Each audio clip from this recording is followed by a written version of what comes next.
Hi friends, welcome to day 22 of the 25 push-ups for 25 days challenge to bring awareness to mental health. Yesterday I left you guys hanging with the DBMethod high intensity interval training workout. For those who don't know, the DBMethod is the ultimate butt workout. Today's topic is overtraining syndrome, and because I feel super sore all over, I'm still feeling the pain from that resistance band workout on my whole upper body, and last night after doing the DBMethod, my whole lower body is in pain. So both halves of the body are in pain, and I can barely walk today. So I'll also go over my recovery routine, and then finally I'll show you my second pass at the DBMethod using high intensity interval training. The unknown mechanism of the overtraining syndrome, clues from depression, and psychoneuroimmunology.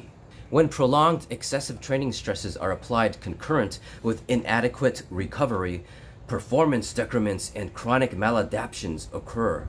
However, it is not widely recognized that overtraining syndrome and clinical depression involve remarkably similar signs and symptoms, brain structures, neurotransmitters, endocrine pathways, and immune responses. We propose that overtraining syndrome and major depression have similar etiologies, similar causes. So to be very clear, overtraining syndrome does not cause depression, but overtraining syndrome and major depression share very similar symptoms. Overtraining syndrome, a practical guide. Please don't use really difficult vocabulary. Symptoms of overtraining syndrome include fatigue, depression, bradycardia, something to do with the heart, loss of motivation, insomnia, irritability, agitation, tachycardia, another heart thing, hypertension, and restlessness. Basically, it's not a good idea to overtrain because it mimics depression. So let's go over my recovery routine. And hopefully after that I'll be able to do some push-ups because right now my chest and arms are really sore. So I'll be doing some static stretches, then ballistic stretches, then foam rolling, and then finally some neuro-integrated stretching with these bands. But apparently if you do a good recovery routine, you should burn some calories. Alright, just some basic static stretches.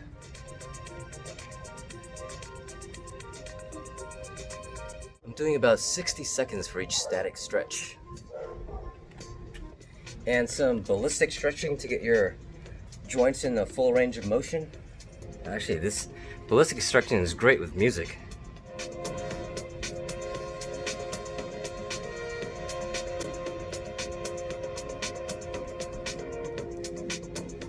The CrossFit warm-up.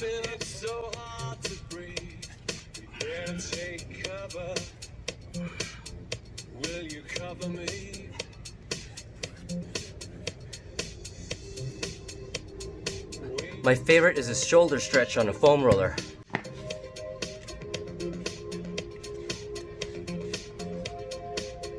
And now it's time for foam rolling, which has something to do with myofascial release, basically getting the knots out of your muscles. When you find a knot, you're just supposed to sit here and apply pressure. You're basically sculpting your muscles. After the DBMethod, this feels really good. You'll see why later. Foam rolling the inside of my leg is my favorite. It's like getting a massage, a sports massage. I used to pull my calf muscles all the time, and I would do all the, those calf stretches. But then I realized later on that it's actually your shin muscles in front that are tight and they're pulling against your calf, which causes the pain. So you're supposed to stretch this part like this. And finally we have neuro-integrated stretching, where you basically use resistance bands or that ball back there to contract one muscle so you elongate the other.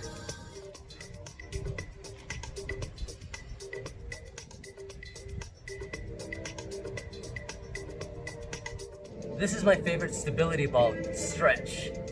And before I forget, this is a cheap dryer ball, which is great for your feet. Whew, alright, I feel like a whole new person now. This relaxing DJ set was brought to you by Amin K from Robot Heart 2019. Let's see what kind of damage we did with the calories. Wow, seriously? 433 calories? An hour of stretching, huh? Well, I didn't expect dynamic stretching to cause you to burn as much calories as a workout. Let's see if I can do some push-ups now. My whole body's sore. If I mess up, I want to at least look good doing it.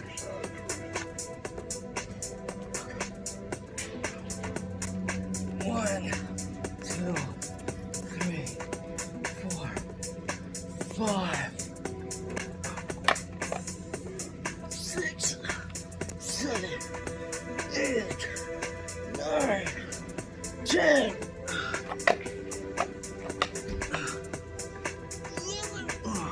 12, 13, 14, 15, 16, 17, 18, 19, 20, 21, 22, 23, 24, 25.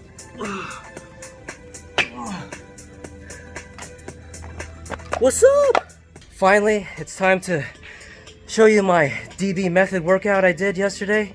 It's time to move on into the high intensity interval training. Straight from Wikipedia, high intensity interval training, HIIT, also called high intensity intermittent exercise, HIIE, or sprint interval training, SIT. Oh my god, come on.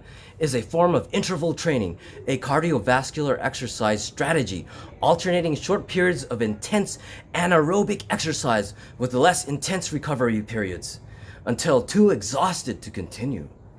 These intense workouts typically last under 30 minutes. Compared with longer sessions, typical of other regimens, HIIT may not be as effective for treating hyperlipidemia and obesity, or improving muscle and bone mass. However, research has shown that HIIT regimens produce significant reductions in the fat mass of the whole body.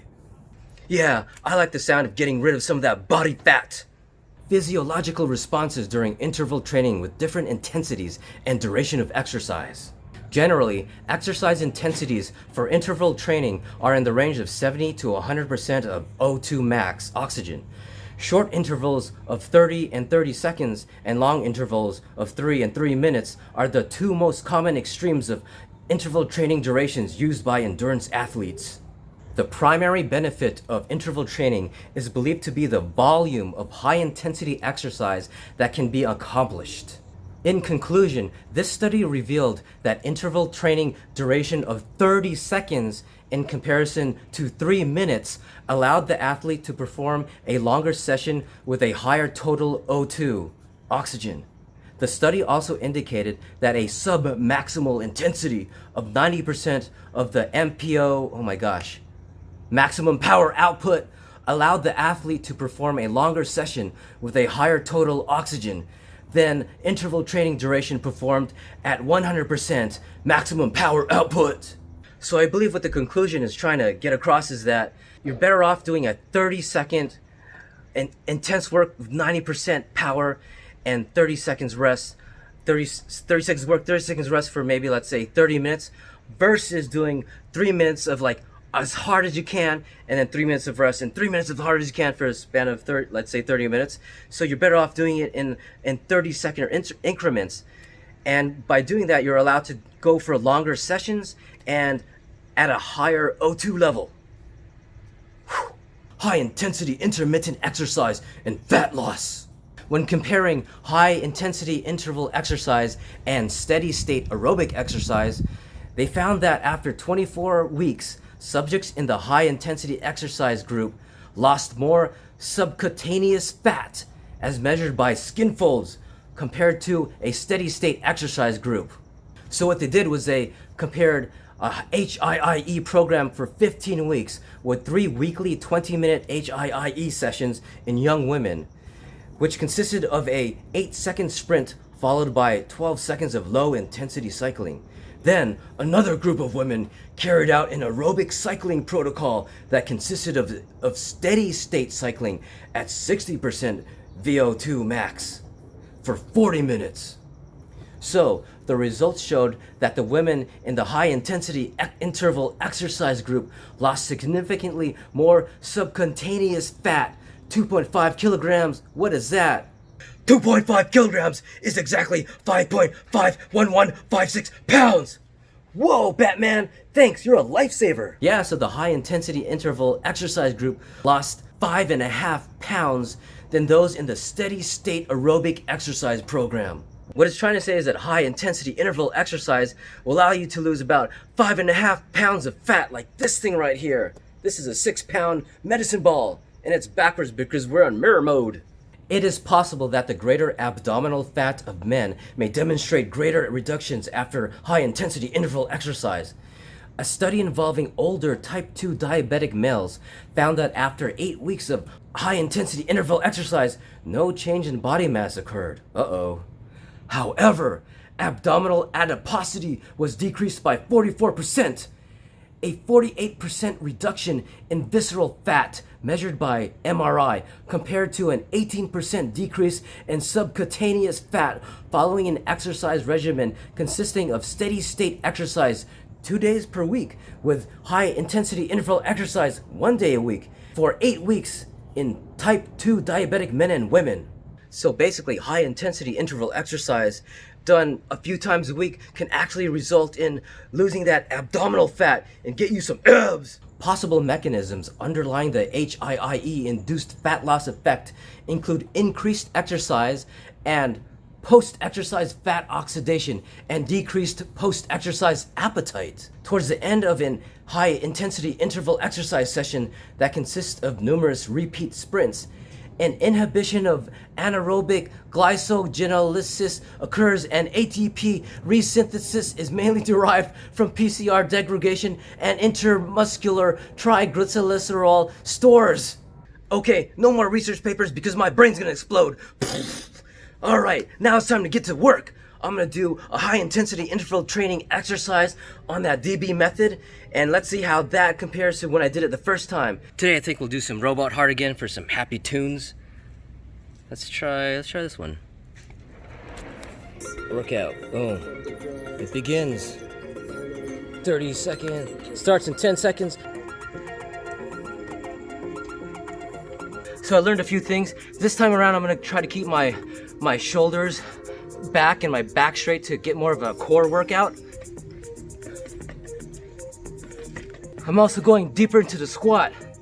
Apparently the genius thing about this DBMethod is that your center of gravity has been shifted away from your arms and your knees down to your butt.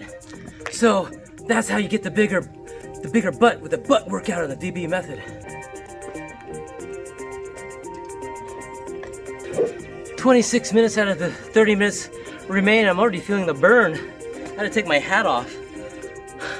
What I'm also trying to do is do a full movement where I'm popping my hips at the top to get more out of this exercise.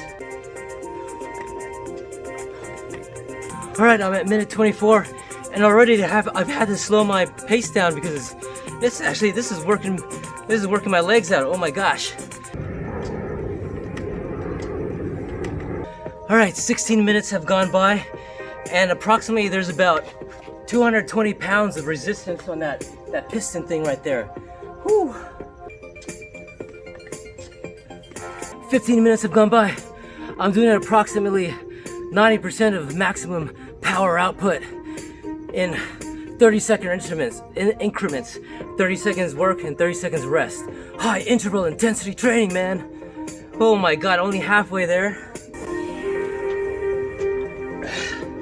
Oh, 13 minutes remain out of the 30 minutes. I drank all my water, my 32-ounce bottle. Oh. About 11 minutes remain out of the 30 minutes. Bro, I feel like crying. Oh.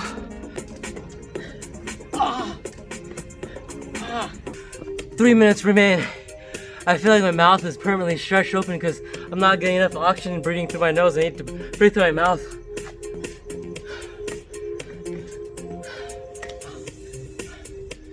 The final minute remains. Synchronization of mind and body. Yeah. Come on.